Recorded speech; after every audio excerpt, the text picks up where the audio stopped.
Katrina. How are you? Welcome back to the show today. Hello, I'm good. How are you? Yeah, so for those who don't get the privilege of it, we have this little backstage area where we can talk, and we're just having a super good time chatting about, people hear the term like, I'm going to interview you as an author, and they're super nervous, but instead it's more just like a conversation with a friend about why your book is like amazing and so cool and why you want to share it with the world. So, um, definitely want to talk to you about your book, and I'm going to put one of your different books in the chat because this is kind of a little bit of a teaser for everybody. We're going to talk about a book that you can't buy yet. So Empty Frames is a book that is coming out on February 21st. I'm really excited to release it. I've actually been working on it for 10 years. I started it as a short story in 2016 and kind of ran with it because I really fell in love with the characters and their backstory and where they came from. So it's about Liam and Avery. They fell in love at a young age, like they were best friends. And then eventually they started dating in high school. And she went off to college, and he realized he was not meant for college. So he enlisted in the military, and they split up. And over the years, things brought them back together, and then they separate again. And it kind of questions if love is really enough to keep people together, or if there needs to be something else. I think that's a great point. And a lot of the theme today has been love is very different for very different people, and it can be romantic love, it could be familiar love, it could be this kind of agape love of just loving people in the universe, and then this kind of self-love that if you don't have self-love, none of these things ever go well, right? Like I think that we're finally starting to realize that in society, instead of looking for that other person to complete you, you have to be a complete person, and then that love just kind of expands. I love this concept. It really resonates with me as somebody who grew up in a small town. I've seen these kind of relationships work and not work out and epically fail and all of the above. So I'd like to hear more about how did you do this character development and have this idea? So weirdly enough, the first story was written during a college class, and they were like, write a song and a story inspired by a song. And I picked Never Going Out of Style by Taylor Swift. And then it morphed from there. And I started thinking about my relationship with my current boyfriend, because we met on the school bus when we were in elementary school. And like, we'd split up, we'd come back together, we'd split up, we'd come back together. We're together now and have been for a while. So anyways, that's kind of what developed the characters. And I took parts of me and worked it into the characters, and parts of him and worked them into the characters.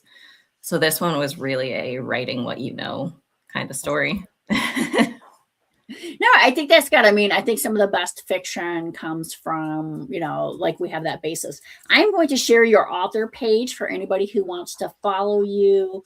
And I've also the book I shared was your kind of chills and thrills book that you wrote. And so just want to encourage people. Today is Valentine's Day, and as we're talking about love, one of the things that you can do to show love for authors is to read our books and write reviews. I'm also going to share my books out here. All of my books are available for free Kindle download. For those who may not know it, you can get the Kindle app absolutely free online, and then read books for free if you do not have an actual physical Kindle, and then leaving reviews for us. This is our love language. If you're asking an author, like, what's your love language? It's really reviews. I know it's a new love language. It's like the best Christmas gift too, or birthday present, anniversary gift, whatever. Yeah, you're like, hey, what should I get my favorite author? Oh, look, I left you a Goodreads review. I left you an Amazon review. I was like, yeah, I don't need a flower. Just write this review for me. Please. Actually, speaking of that, go ahead. My read receipts, the Kindle version, it's free on Amazon right now. So you know what? I'm going to pull that up. We'll share that link as well into the chat. So read receipts is absolutely free today, February 14th. All things love, all things not romance, and all things romance. We've had a few spicy authors on here. Lots of great stuff. So as I look up read receipts, I just have to scroll through. I'm sure it's going to be here if I keep looking, right? It's that one's actually under my pen name, Ella C. Potter. That's probably why I'm not finding Yeah. it, because I am looking in the wrong place. You have to work on promoting that name a little bit more. I have found it. Yay! And we will put this into the chat. Ella Potter, love that name. And we might have talked about it, but you know what? It's a new interview session. Why don't you talk about how you came up with your pen name? Because I think that is a great story. So that was actually my great great grandmother's name. And she died at a young age during childbirth, actually. And I feel like if she had lived to a longer, if she had a longer lifespan, she probably would have done really amazing things with her life, because her son is sort of like, he's like a family legend kind of thing. He's bigger than life. So I imagine she would have been the same way had she been able to have a full life. So I kind of wanted to pay honor to her. You know, and while we're talking about love, I mean, that kind of love that you can have for your family, like such an important thing. Like, but I want to go back into your premise behind your book again. Mhm. And I love the writing process, right? And you mentioned that this has taken like several iterations over decades. How do you, or almost a decade, like how do you keep track of everything and then pull it back together? Because I feel like sometimes if I don't write for a while and I find like old stuff I've written, which I'm trying to build on now, and I'm like, when did I write? I don't even remember writing this. Yeah, exactly. Exactly. Like, why did I write it that way? I should have done it this way. Why are they doing this? They're not supposed to do this. It doesn't fit their character. Yeah, I completely get that.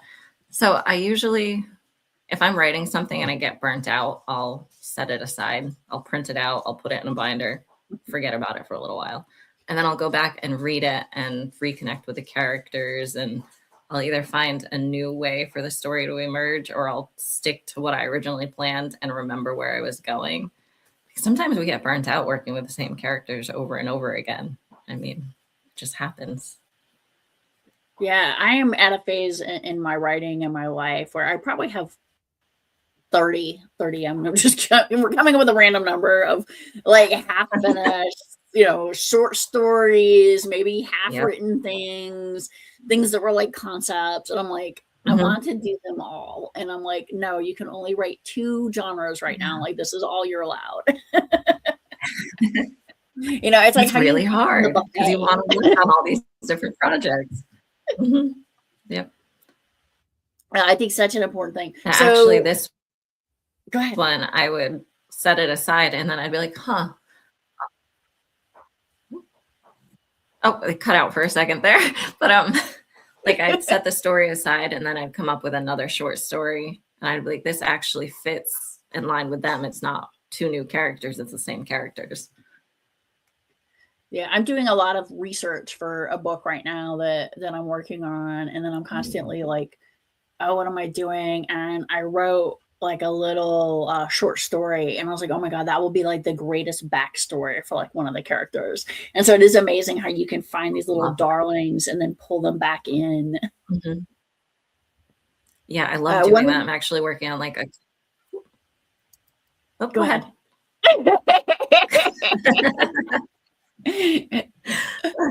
You were saying about your backstory and you're pulling them in. Actually,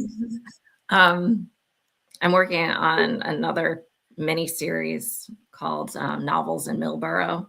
So I have a lot of characters in that little town. So I have a collection of short stories based off of those characters too that I'll eventually be releasing as well. Oh, I love this idea. And are these tied to like a greater universe, or? Yeah, they are. So like that's something you could do too with your little darlings and like release that as a bonus thing. Yeah, I'm actually working through a lot of like little short pieces, and I'm just like, how do I tie all these? And so that might be a really good idea, is make them all in the same town. We do 24 authors in 12 hours strictly as a author supporting author event, and I want to highlight that.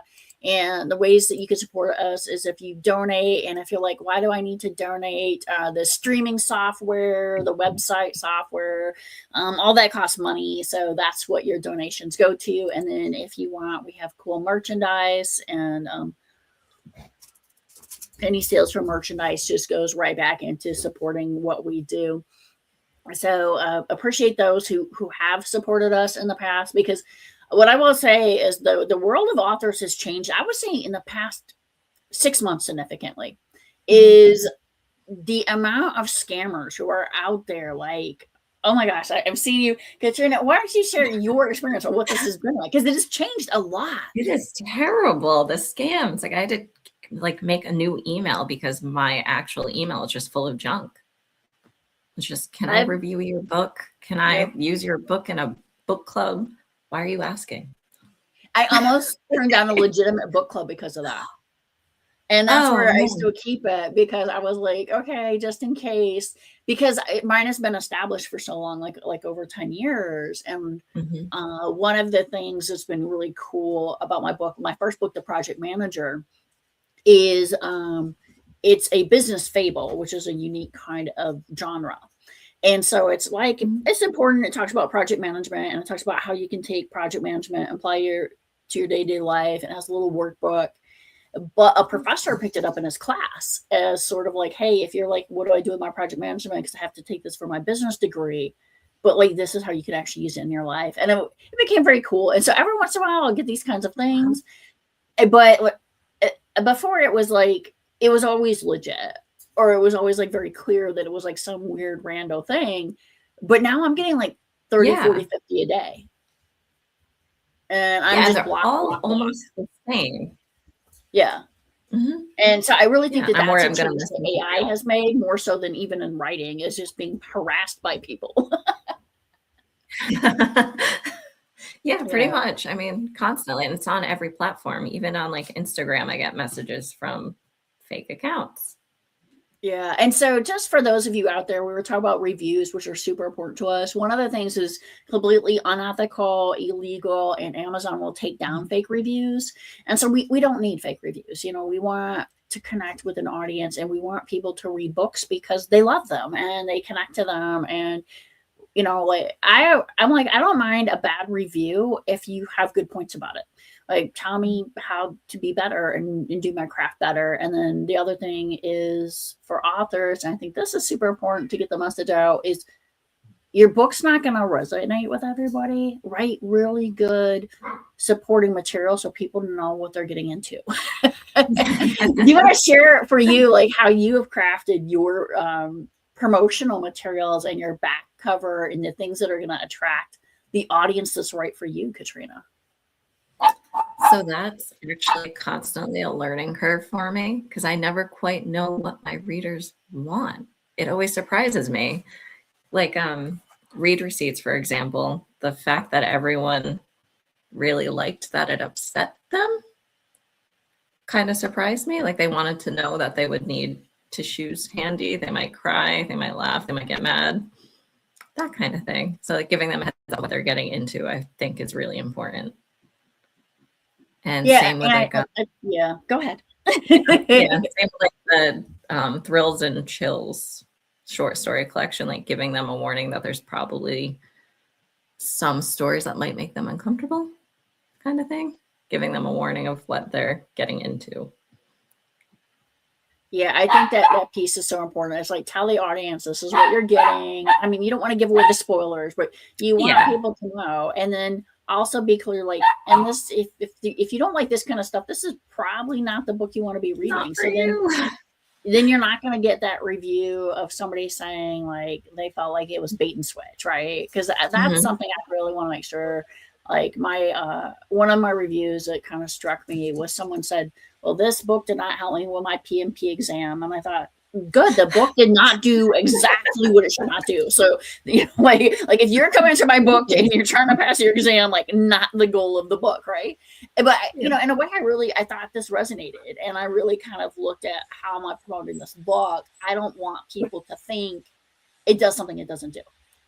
Exactly.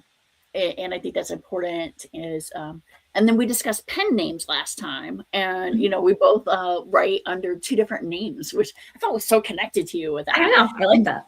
If you want to share why you decided to go with a pen name for some of your work, I think that's an important thing to share with the audience. Yeah. So for Read Receipts and the one that's coming out in April, Spill the Tea, it's under a pen name because It has to do more with love and toxic relationships than like my nature poetry.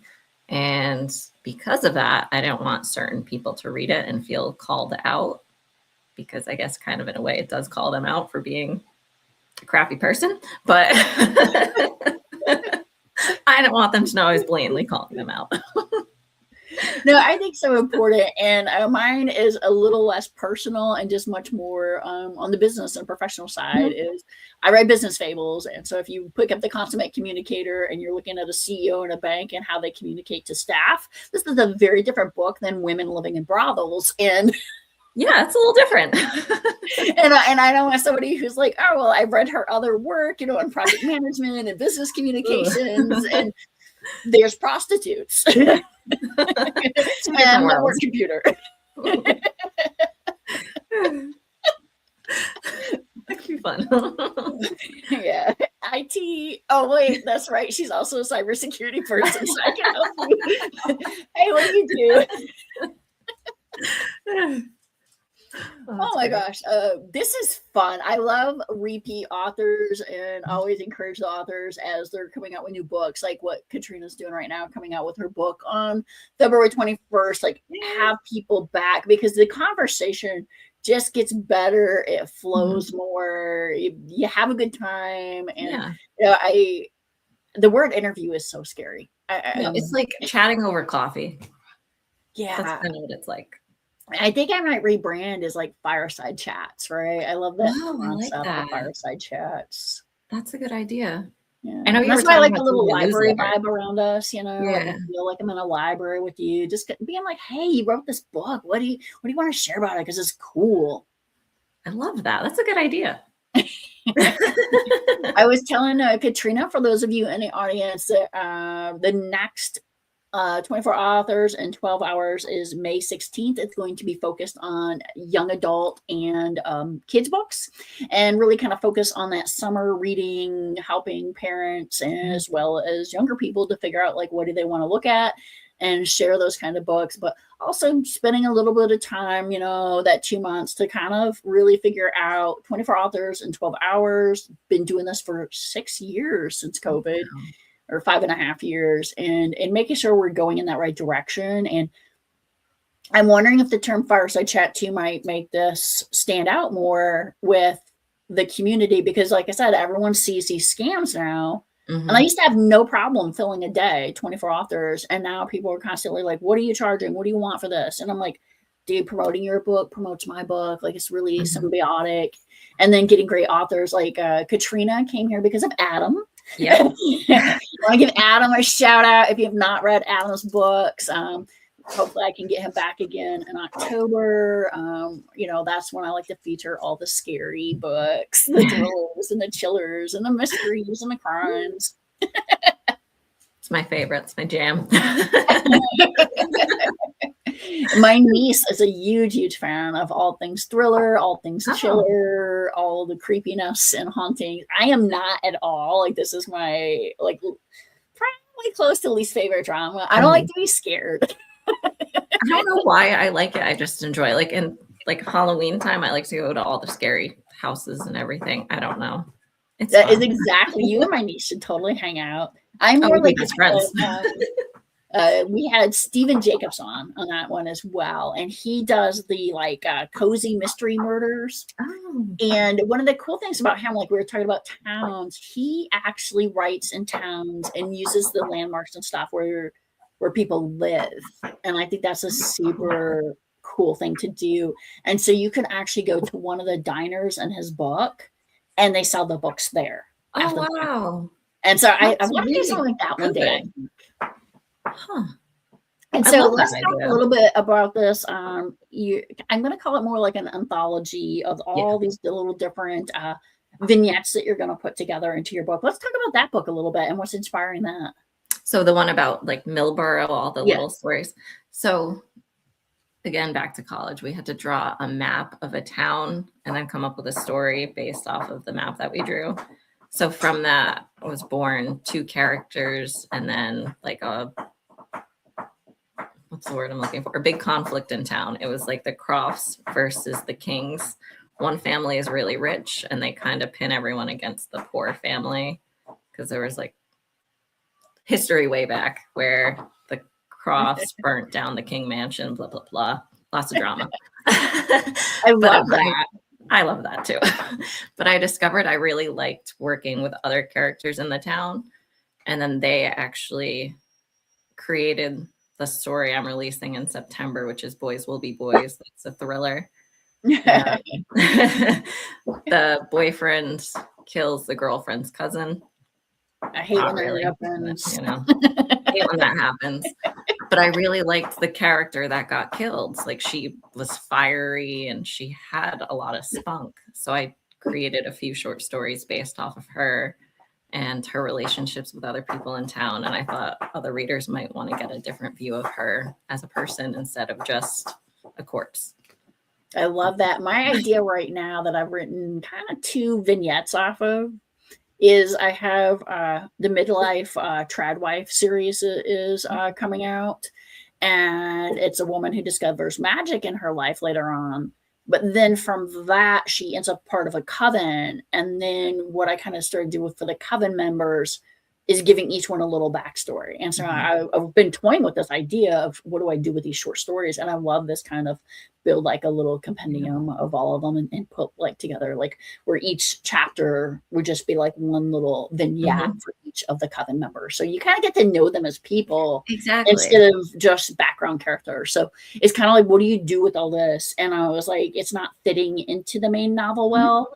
And for those of you who are out there and you're like, why are they having this crazy discussion? I think that this is the cool part, is really getting into, as 2 authors, how do you craft this? And it's really talking to other people, sharing the stories. This is, I think, what people don't see the authors have to do is we're like, I just wrote myself in a corner. What do I do? Yeah, this is how I get out of the corner. I add more to this character so I understand the story more. Yeah. And then I wrote this story. This little thing doesn't fit anymore, but I love it.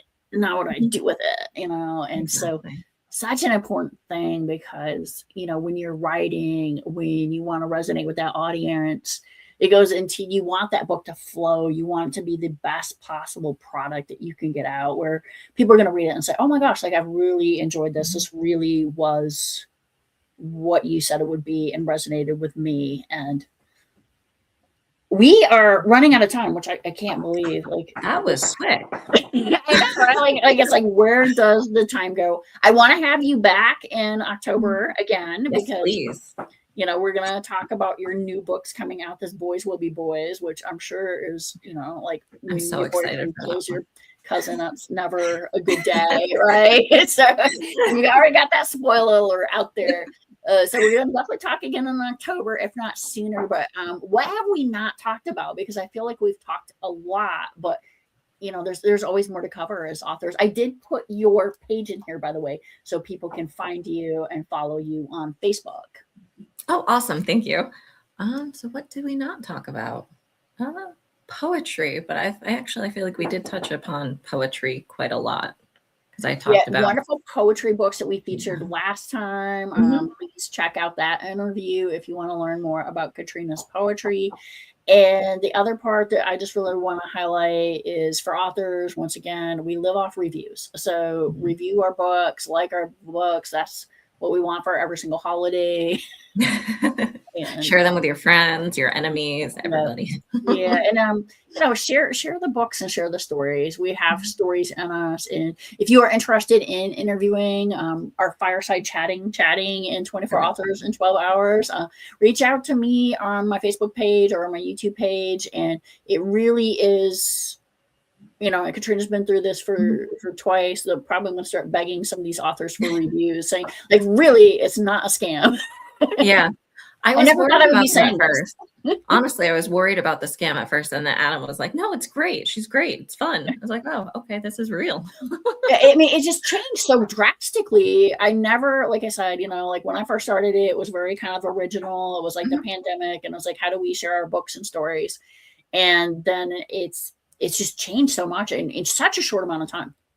It's crazy. I feel bad. Yeah, because I want to say, so July or August, I did one and I didn't have any problems. And it was like after that, and it was suddenly this like everyone's like just inundated. And Yeah. my email box was the same way. Like suddenly it was like, It's like, crazy. how did this change? And so, it really kind of shows you to those out there who are authors or looking to become authors, even when you have things down or the market changes, things changes. Like, how do you pivot and adjust and keep getting the word of your books out there and the word of, in my case, getting other authors out there, because supporting other authors supports me, like supporting readers, getting people out there to love books and, go to your local library. I mean, I love, For sure. and for those of you like me who are getting older, one of the cool things is they have just released yet another study reinforcing that if you are getting older and you keep reading, it definitely helps to prevent you from getting dementia and for the decline to happen as quickly. So that's good to know. That is good to know. Katrina, any last words before we call it a session? Be sure to check out Empty Frames on the 21st. Empty Frames on the 21st. I'll do a little highlight and we will get the word back out. Thank you so much, everybody. And like Katrina and like her Facebook page. Thank you. Have a good day, everybody.